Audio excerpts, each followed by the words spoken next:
Okay, first of all, in an effort to make this video shorter, I'm not going to go through all of this, what all the meaning of all this is.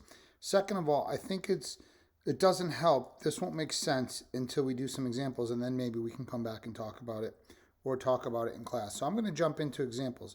What I'm going to do though is what I am going to say is I'm just going to summarize this that this is using U substitution is chain rule in reverse. So remember that it's a composition. This is for composition functions. And that means that we don't have one function times another or whatever. We have one function inside another. The thing that's tricky about this is there will also be a function times another function, but the main thing is that we want to see one function inside another function. If we recall,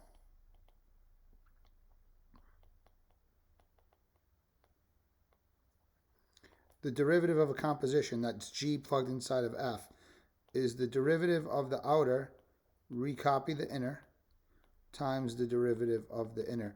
That is chain rule. So now we're going to do it in reverse. So what this tells us is if we have something of this form and we're trying to integrate it, the integral will just be the composite function.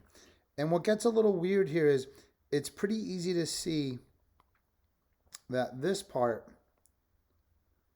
kind of turns into that part. The only difference is we take the prime off the f. So we like integrate the outside and we keep the inside. The weird part is this g prime of x just disappears. We don't see it anywhere in the answer. So the final part of this summary, so I can keep the video short, is that what we're going to be doing is integrating things of this form. F prime of g of x times g prime of x dx. We're looking for something of this form. And we're not going to notice that that's f prime. That's the weird part. It's not going to look like that to us. We're not going to go, oh, hey, that's a derivative. What we're going to notice is that we're going to have one piece of this thing that's a composition function. And then the thing we're really going to notice is the other piece. It will be times some other function. And that other piece will be the derivative of the inside part of this piece. That's going to really be the key. That's how we know that we can do this, that we can do U substitution, that we can do reverse chain rule.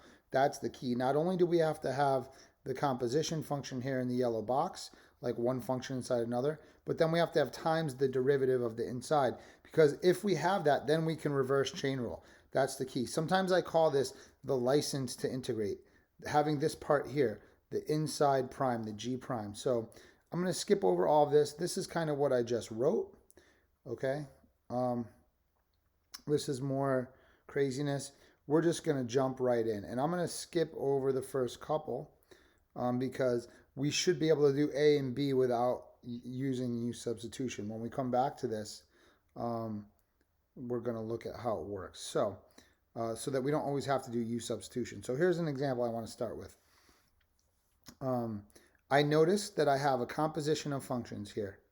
I've got one function inside the other. I've got x squared plus 2, a power function, inside another a power function, x cubed. So if I was thinking about decomposing these, it would be like if I took this function and plugged it into x cubed, I would get the stuff in the green box. Then we have times the derivative of the inner box right here. Here's the part that's the derivative of the inner. That's how we know we can do chain rule. Now, it's not exactly the derivative of the inner. One thing that we say or that we notice for this procedure, again, you can go read this on your own. Look for a piece of the function is also in the function if you're not sure what to use. Somewhere in here she said that it doesn't have to be exact. The derivative is allowed to be off by a coefficient, but otherwise must appear in the function itself. So, in other words, here's how we do the process. And the derivative of the inner, if I look at the derivative of the inside, it's 2x. This is not exactly 2x, but it's off by a constant. Like if I just multiplied it by 2, I'd be good. So you're allowed to be off by a constant, by a multiple. So here's how we do this. We say u equals, and we choose the inside function. So now I'm going to rewrite this integral, substituting in u. And we are not close to done yet. That's just our start. Now we've got an integral with u's and x's in it. we need to get this integral all in terms of u, then I can integrate it. And you'll see the integral I get is much more simple. So the next thing I'm going to do is rewrite this in a better order. So I still have to deal with this x times dx. Whoops. I want to give myself a little bit of room here. So I need another equation that I can have a dx and an x in it, and I can replace it with u. So what we do is we come back to our first equation that we made our substitution with, and to come up with a second equation, we take the derivative of that equation. This has nothing to do with anything that's over here. I can ignore that stuff. Okay? All I'm doing is taking the derivative of the first equation that I used. So the derivative of u, instead of writing u prime, I'm going to use du over dx. That means I'm taking the derivative of u with respect to x, and I get 2x. Now, the next thing we do is a step called separation of variables. I take that second equation and I multiply both sides by dx. And this is why we use du over dx instead of just u prime. This way, I can separate and get all the u's on one side and all the x's on the other. So now I look at what do I have left that I needed to replace. I have x dx. And what do I have du equal to? Darn it, it's really close. It's 2x dx. But it's just off by that multiple of 2. So I am allowed to, let me erase this. I am allowed, I want to kind of go like this. Take that part, and I'm allowed to multiply it by 2 if I like, as long as let me choose a more contrasty color. Whoops. Oh boy, I think the erasers, I need a smaller eraser. Yeah, I went to the biggest one. That's what's happening. So I had u cubed, and then times x dx. So I'm allowed to multiply by 2. So now it matches. If I also multiply by 1/2,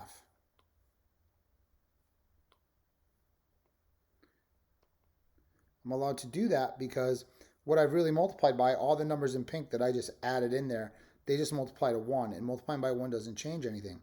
So the reason I do that is by integration properties, I can pull out any constants. So I can pull out the 1/2. It's not helping me in the integral. I'll show you what I mean in a second. But I'm going to leave the 2 behind, and now that 2x dx matches that. So that's how you deal with when it's off by a constant. Okay, so if it's off by a constant, I can multiply that constant in there as long as I also multiply in the reciprocal to balance it out, to make it equal to 1. So now I can make my second substitution. I take the stuff 2x dx, and what's that equal to? It's equal to du. So I can go down here in my integral and take this stuff out and replace it with what it's equal to, du. And now I have a much easier integral to deal with. I have 1/2 u cubed du. So now I can just do power rule on this function. The integral and the du are just notation, right? 1/2 comes along for the ride. To do power rule on u cubed, I call it u to the 4th, and then times the reciprocal of 4, which is 1/4. So I get 1/8 u to the 4th. Now, my question, the integral, was posed in terms of x, so I can't have my answer in terms of u, so I can back substitute in the u. 1/8, what was u? U was x squared plus 2. So I put in x squared plus 2 to the 4th plus c. All right, so that's that. That's how you do u substitution. This is a pretty basic one. It does have a part in here where you have to account for being off by a constant. Notice the step where I did the actual integration was from here to here. That's why the integral disappears. This is where I integrated. That's where the integral and the du or dx disappear. Oh wait, that was the wrong spot. That is not where I did that. Sorry, I was still substituting. It was from here to here. And then the integral and the du disappear. So really should only be one way. That is where I've integrated from that step right there. All this u substitution work was to take something that looked pretty complex and change it into a very simple looking integral. That's a much easier integral.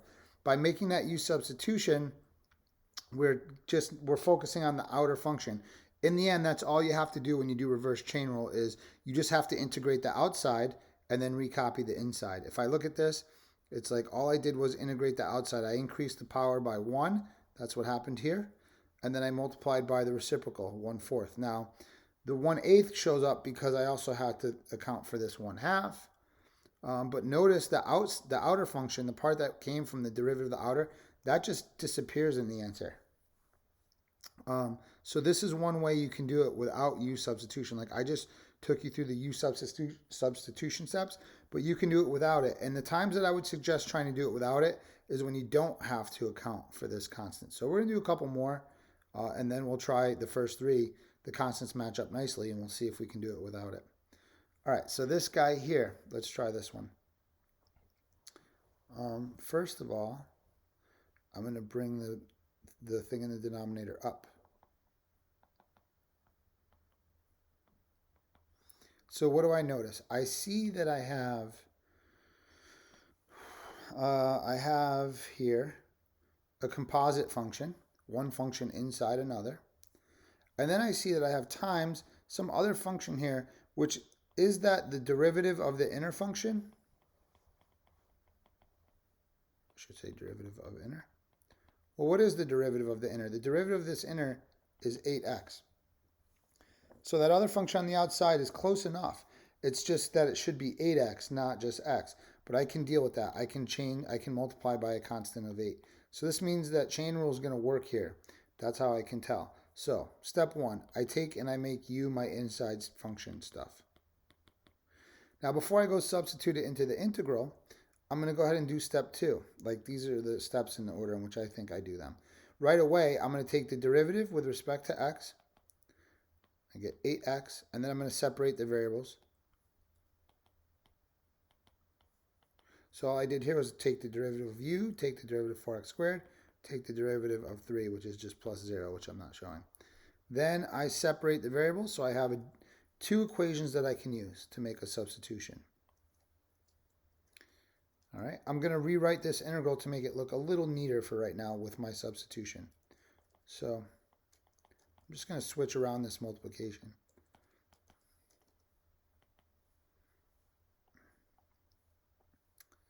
So I know that u is going to be this stuff, and I still have x dx left over. That's what this second equation has to take out, right? So it's pretty darn close. I just need a times 8 in there. So I'm allowed to multiply by 8 if I also multiply by 1/8. And so I put that 1/8 outside the integral because it's going to just come along for the ride. The 8 inside the integral stays there because it needs to match. Since these two things match, I should probably do it like this actually. Since now I've got the stuff in the boxes matching, I can take the stuff that's in the box, that's in the integral, I can take it out and replace it with du. All right, and then here, this stuff matches this stuff. So then I can take it out and replace it with a u. And now I have a much easier integral. So 1/8 comes along for the ride. I can do power rule on this thing. So it's u to the -5th. And then the reciprocal of that is 1/5, and it's negative. So then I back substitute. So I get -1. I'm going to multiply those fractions. And I have something to the -5th. That u, I back substitute. I know that u from this thing is 4x squared plus 3. So I have 4x squared plus 3. And then we don't like negative exponents, so it's -1/40 times 1/4x squared plus 3 to the 5th. So it'll be -1/40 times 4x squared plus 3 to the 5th plus c. All right, so that's how we do u substitution. We're going to try a couple more examples.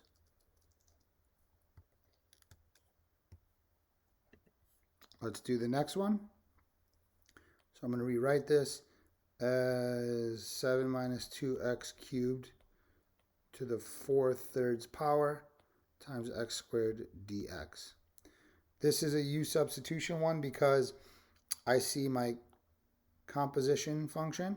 So right here I've got one function inside another, and then this other function hanging out here seems to be the derivative of the inside, right? The derivative of the inside is going to be negative 6x squared, so it's close enough. I'm off by that times negative 6, but we've already seen now we can deal with that. So let's deal with that. So u equals 7 minus 2x cubed. So I always make the u the inside function. Then right away I take the derivative of that. Now I know I'm going to separate variables, so just to save some writing, I'm just going to write du. I'm not going to write du over dx. Now I'm going to take the derivative of the right side, and I get negative 6x. And then I'm always going to remember to multiply it by dx, right? Just to remind you, that would have been over here, and then I would, in the next step, I would have multiplied by dx anyway. So we start to skip that step and just do du equals and just make sure we put the dx at the end there. So now I make my substitutions, right? Oh, this should be 6x squared. So I go to make my substitutions. I see that this stuff matches this stuff, so I can replace it with a u. So u to the 4/3. Then I see that this stuff almost matches this stuff. I just need a negative 6, so I'm allowed to multiply by negative 6 if I also multiply by a negative 1/6, and I have to put that negative 1/6 outside. So now it's negative 1/6, u to the 4/3, and then this stuff is equal to this stuff, so I can put du in its place. Okay? So what this is this is your license. Remember when I said if the derivative of the inside shows up, that's like our license to integrate. And when we do integrate, it disappears. Like all of this will not be in the answer. We'll see what happens. So negative 1/6 comes along for the ride. I do power rule on u to the 4/3. I get u to the 7/3. The reciprocal of that is 3/7. So then I've got negative, that 3 would cancel, negative 1/14, I think. U to the 7/3, but in this case, u is 7 minus 2x to the 2x cubed to the 7/3 plus c. And that's going to be our answer. Let's move on. Let's try one of these now that works out perfect. I am not going to do u substitution on this thing. Whenever I notice that, okay, I've got my composite function, one function inside another, times another function. And when this function is exactly the derivative of the inner, right? The derivative of x squared plus 1 is exactly 2x. When it matches up perfectly, I don't need to go through all that u substitution. All I need to do is integrate the composite function, just integrate the outside. So the outer function here is x squared. So I recopy the inner just like when I'm doing chain rule derivatives, but I integrate the outer function. I increase the power by 1 and multiply by the reciprocal. And then that is my answer. The outside part, that's just my license to do this. When I see that times this function is times the derivative of the inside, I just know that that allows me to do this little quick method. All right, the best way to think about this sometimes is to just do it backwards, like do the derivative. So I would show you that, like I talked about up here, when we do the derivative, I'm going to erase some of these boxes and circles to make this a little clearer. Right. When we do the derivative, notice that this just crops up out of nowhere. It wasn't in the original. These two things seem to match pretty closely, and this just pops up out of nowhere. So when we go backwards, it's the same idea. The answer is just I anti-differentiate, or however you want to say that there, and then recopy the inside. So I do the antiderivative of the outside, right? I integrate the outside. I recopy the inside, and then this part just goes away. It doesn't show up in the answer anywhere. Just like it appeared out of nowhere when you do the derivative, it just goes away. Now, you can't do this rule, though, if you don't have that there in the first place, because that means it wouldn't have been a reverse chain rule. That's sort of the idea here. So that's how you can do it if you don't want to go through the u substitution steps. I do want to show you that if you don't like what I'm talking about here, you could still just do your u substitution. So if I follow the rules I just talked about, I'm going to say u is the inside function, right? And then the derivative of u will just be 2x dx. right? So I just did the derivative of that. I didn't look over here at all. I just did the derivative of u. Once you choose u, you can do the derivative right away. Now I start making substitutions. This part matches this part, so I've got integral of u squared. This part matches this part, so I can put du in its place. So now I can integrate this by power rule. U to the third times 1/3. There's my power rule. But now u is really x squared plus 1, so I back substitute in to the third power plus c. So you can still do it by u substitution. I just like thinking about it without it. So here's another one. It should have parentheses. I notice I have a composite function, an inner function and an outer function. 4x is the inner function, the outer function is cosine. If I notice what's the derivative of the inner function, 4x? The derivative is 4. So this one matches up perfectly. So I don't need to do a u substitution. I know this part will just go away once I integrate, and all I need to do is integrate the outer function. So what's the integral of cosine? The integral of cosine is sine, and then I always recopy the inner function plus c. And that's our answer. If you'd like, you can do this by u substitution. You don't have to.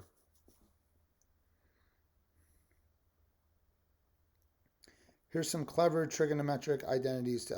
So once you know this reverse chain rule thing, remember I was saying in class, we don't know what the integral of tangent or cotangent, or of course our 6 main trig functions, we didn't know those. Well, now we can use a u substitution to solve for these. And some of them require an even bigger trick. So let's start off here with tangent. This doesn't require a bigger trick. I mean, you do have to rewrite tangent as sine of x over cosine of x.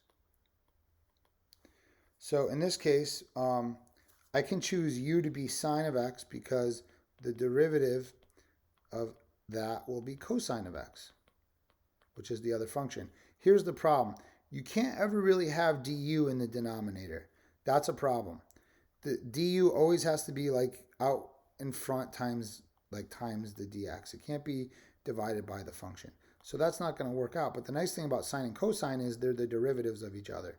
So I can make u be the bottom function. And this way, whoops, I don't have a dx there. And then when I take the derivative of u, I get negative sine of x dx. So one way to think about this is I could rewrite this as 1 over cosine of x times sine of x dx.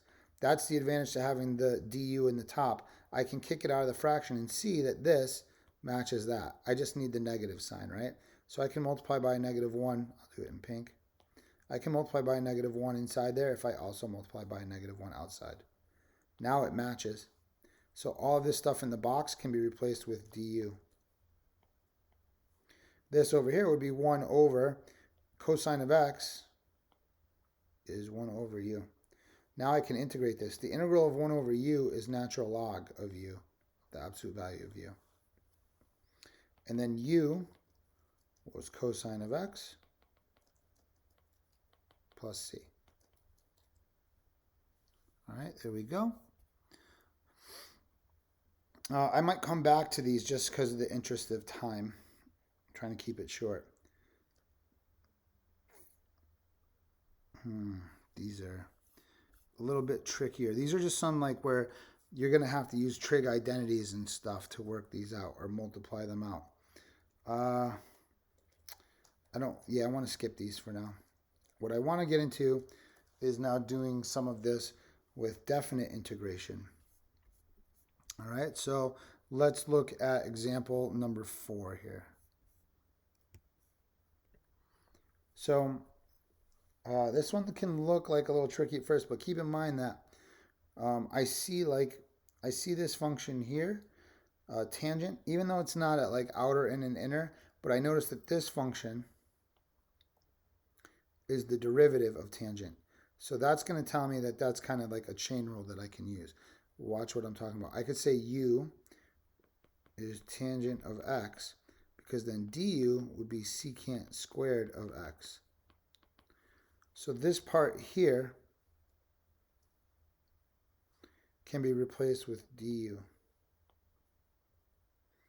And then this part matches u. So I have u du. All right, and then now it can get a little bit interesting with the limits.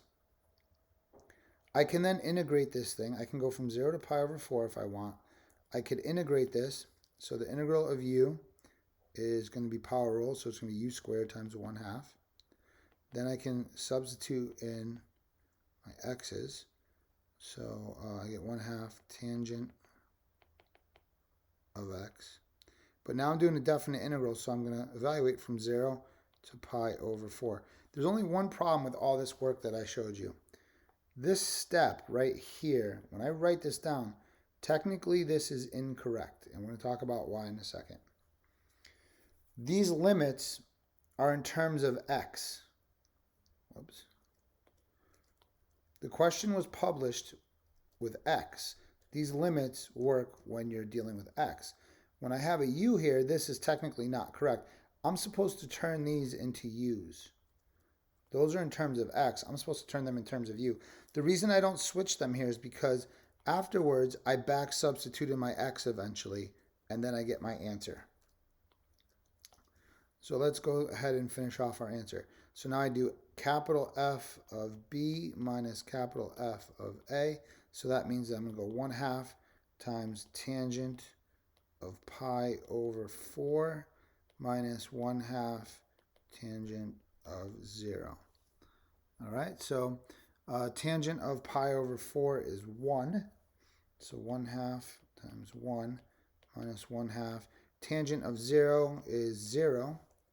So then I end up getting 1/2 times 1 minus 0. I get 1/2. There's an alternate way to do this that most teachers will tell you you should do it. And I don't care which way you do it. You have to recognize both things, though, because of multiple choice questions. Sometimes they'll just say, write the proper integral in terms of u. They won't make you solve it. So they'll give you this thing. It'll be multiple choice. And they'll say which one of the integrals is equivalent.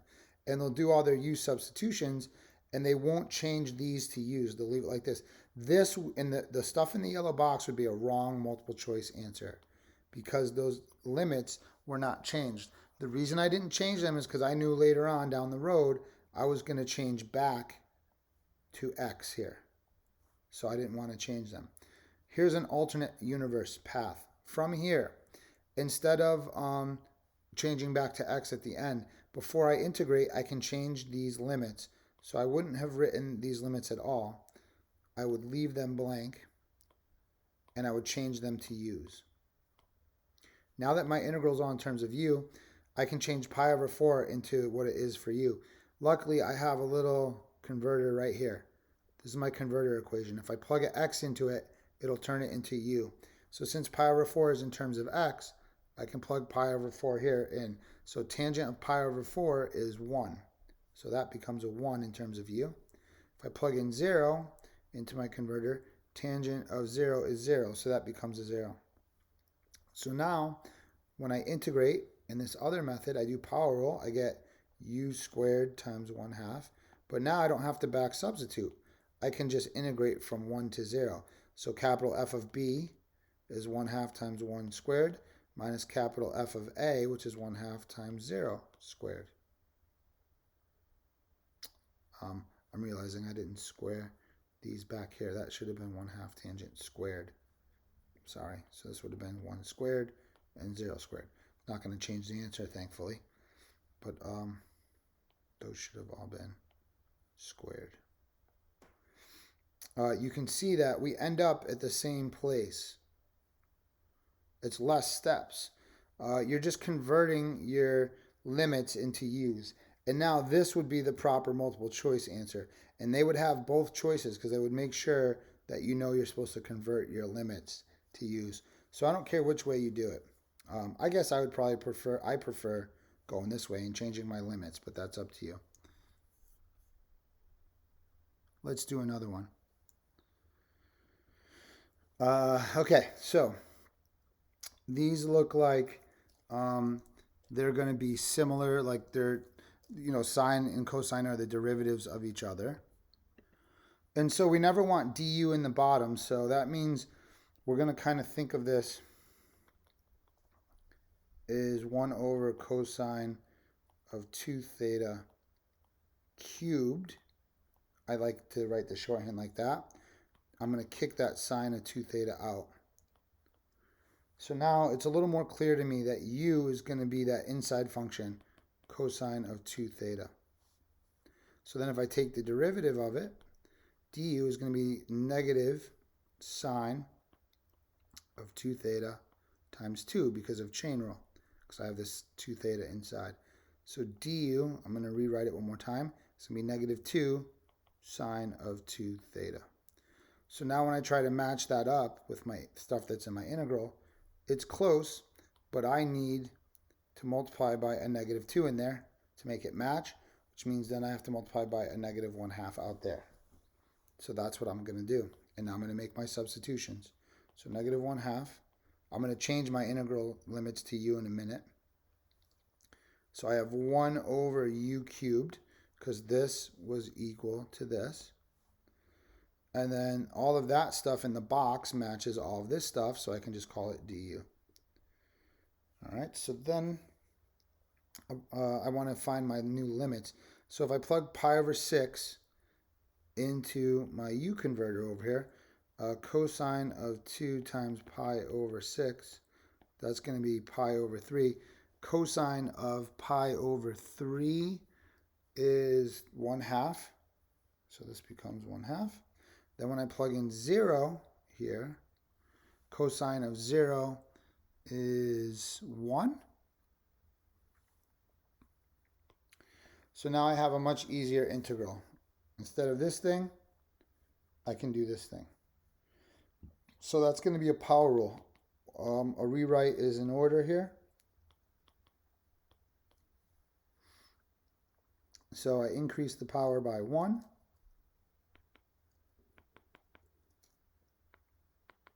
The reciprocal of negative 2 is negative 1/2. And then I want to simplify that, so I'll get 1/4 u to the negative 2, and then I'm going to evaluate from 1 to 1/2. So I plug in, I'm going to call this actually 1 over 4u squared from 1 to 1/2. So now I'm going to do capital F of b, so I plug in the 1/2. 1 over 4 times 1/2 squared minus f of a, 1 over 4 times 1 squared. 1/2 squared is 1/4. 1/4 times 4 is 1, so that ends up being 1 minus 1/4. So I get 3/4. All right, u substitution. Good times. We get into some trickier ones here. Let's see. I don't want to do all of them. So there's a whole section on this that we do in this unit later on down the road. I don't know why we're throwing, I guess it's like we can get ready by doing a couple of these, but and again, in an effort to keep this into 40-minute range, we're going to not do those. So let me see what I want to do here next. So I'm going to just do a couple more of these quickly. All right, I notice I have a composition function here. The inside function is 1 plus x cubed. The outside function is 1/3 power, or sorry, 1/2 power. I notice that the derivative of the inside is sitting right here. So that means I can do a u substitution. The u is going to be the inside stuff. So then I immediately take the derivative of it, which is going to be 3x squared dx. I notice, I'm going to start showing you how I do these in my head. I'm not going to have to rearrange all the multiplication. I notice that the stuff in the box matches this stuff exactly. So all that stuff that I've boxed comes out, and I just replace it with du. I've got my integral symbol here. And then I put the inside stuff in this, gets substituted in there. So those match, I should say. So u goes in its place. And instead of square root of u, I'll call it u to the 1/2 power. Now I just got to change my limits. If I plug 2 into my u converter, 2 cubed is 8, 8 plus 1 is 9, so that becomes a 9. If I plug in 0, I get 1 plus 0 is 1. So now I can do power rule on this. It's going to be u to the 3/2 times 2/3, and I'm going to integrate from 1 to 9, or I'm going to evaluate from 1 to 9. All right, so I've got 2/3 times 9 to the 3/2 minus 2/3 times 1 to the 3/2. So what do we have here? 9 to the 3/2. So the way I do this is I do the 1/2 first. Like I think of it as, square root of 9, and then to the third. And then 1 to any power is just 1, so I don't worry about that second one. So the square root of 9 is 3, so I have 2/3 times 3 to the third minus 2/3 times 1, right? Because 1 to any power is 1. Now, instead of doing 3 to the third, just a little trick. They get you a lot with this. Like, this comes up often, so I'm going to show you. Instead of doing 3 to the third, I have divided by 3 to the first. So I'm going to knock out that 3 and make it 3 squared. So then it's going to be 9 times 2 is going to be 18 minus 2/3. Now I've got to get a common denominator and do some common denominator work. 18 times 3, I don't know what that is. Hold on, let me get the calculator going. So that's going to be 54/3 minus 2/3 gives us 52/3. All right, let's look at this one here. I can think of this as, you don't have to rewrite it like this, but I like to do this early on to show you. So I kick the x out of the top. My u is going to be my denominator.